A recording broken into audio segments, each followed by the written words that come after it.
તમામ પોલીસ મિત્રો અને સ્ટેજ પર બિરાજમાન મહાનુભાવો, આજે હું તમારી સમક્ષ જાહેરનામા વિશે વાત કરીશ.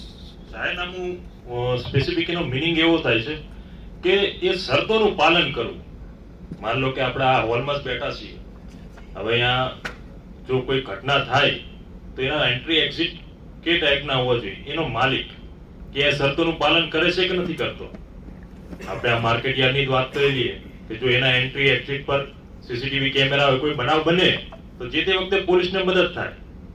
તમે એની અંદર અવર જવર જોઈ શકો, એક અંદરના જે ફાયર સિસ્ટમ છે એ જોઈ શકો.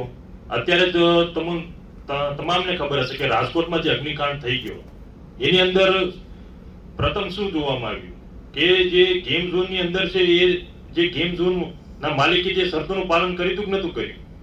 મેઇન પ્રશ્ન હતો કે સેફટીનો, કે ત્યાં ફાયર સિસ્ટમ નથી, કે જે એક જ જગ્યાએ એન્ટ્રી હતી બીજી જગ્યાએ એક્ઝિટ નીકળી શકાય એવું હતું નતું.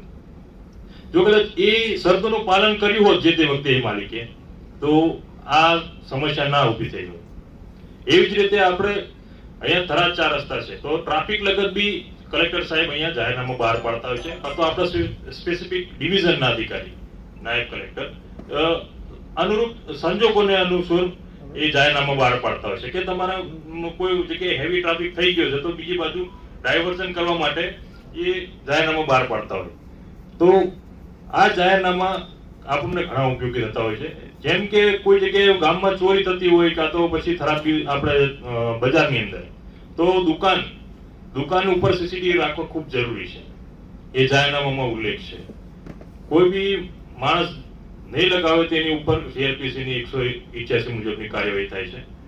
જો આમ નહીં કરે તો આપણને તમારે જે તે વખતે તમે કઈ બનાવ બની જશે તો પોલીસ તરફ પહોંચશે તો શું જોશે? પહેલા કઈ સીસીટીવી હોય તો આપણે કઈક આગળની કાર્યવાહી બી કરી શકીએ.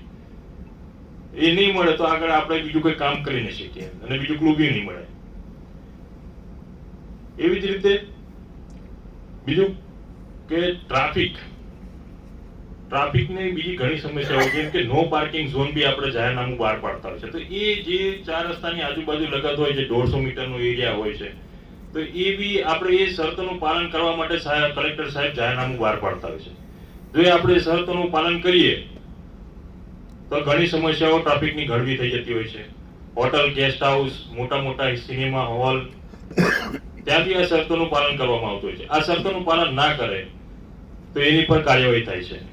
એટલે આ બી આપણને જાણકારીમાં હોય તો આપણે એ શરતોનું પાલન કરાવી શકીએ અને કોઈ બનાવ બનતો હોય તો અટકાવી શકાય. બસ આટલું.